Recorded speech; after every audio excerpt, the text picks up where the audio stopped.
Yesaya bin Amos hidup di Yerusalem, kerajaan Yehuda atau kerajaan selatan. Yesaya hidup pada masa kepemimpinan 4 raja di kerajaan Yehuda: Uzia, Yotam, Ahaz, dan Hizkia. Yesaya berasal dari keluarga kalangan atas.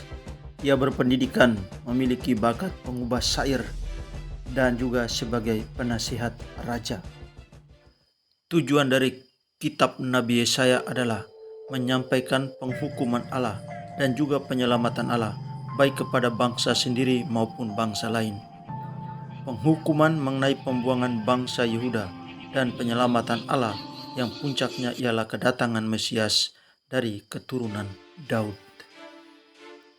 Kitab Nabi Yesaya dibagi atas 3 bagian. Pembagian ini berdasarkan waktu, tempat, dan para pendengar. Bagian pertama disebut dengan Proto Yesaya, dimulai dari bab 1 sampai bab 39. Nabi Yesaya menulis atau mewartakan bagian ini ketika dia masih berada di Yehuda.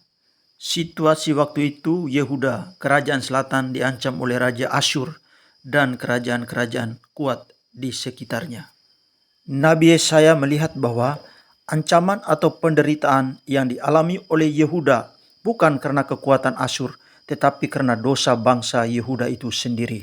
Penderitaan yang mereka alami karena mereka tidak taat dan tidak percaya kepada Tuhan, baik dengan kata-kata maupun dengan perbuatan. Pesan utama yang disampaikan pada bagian ini adalah Nabi Yesaya mendorong rakyat dan para pemimpin mereka untuk hidup menurut kehendak Tuhan dan berlaku adil. Nabi Yesaya mengingatkan bahwa bangsa Yehuda akan celaka dan hancur apabila tidak mau mendengarkan Tuhan. Nabi Yesaya meramalkan akan perdamaian dunia dan kedatangan seorang keturunan Daud yang akan menjadi raja yang adil, yakni Mesias.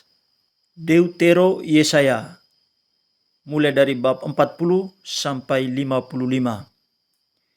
Yesaya menulis bagian ini atau melakukan pewartaan ini ketika dia berada di pembuangan di Babel.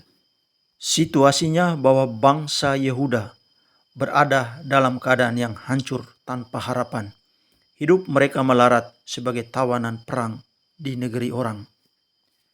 Nabi Yesaya memberikan warta pengharapan kepada bangsa yang ada di pembuangan itu. Nabi Yesaya mengatakan bahwa tidak lama lagi Tuhan akan membebaskan mereka dan membawa pulang ke Yerusalem untuk memulai hidup yang baru.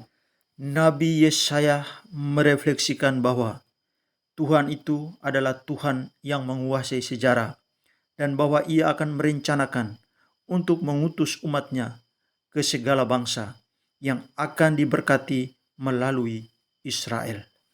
Pembagian yang terakhir adalah Trito Yesaya dari bab 56 sampai 66. Yesaya menulis atau melakukan pewartaan pada bagian ini setelah kembali dari pembuangan di Babel. Kondisi yang dihadapi waktu itu bahwa bangsa itu telah kembali ke Yerusalem dan menghadapi puing-puing kehancuran kota mereka. Nabi Yesaya memberikan suatu kepastian bahwa Tuhan akan memenuhi janji-janjinya kepada bangsa Yehuda. Oleh karena itu, rakyat Yehuda dituntut untuk memperhatikan cara hidup yang benar, berlaku adil, merayakan hari Sabat, mempersembahkan kurban, dan doa. Semoga ulasan singkat mengenai kitab Nabi Yesaya ini membantu Anda untuk memahami isi dari kitab Nabi Yesaya. Shalom. Haleluya.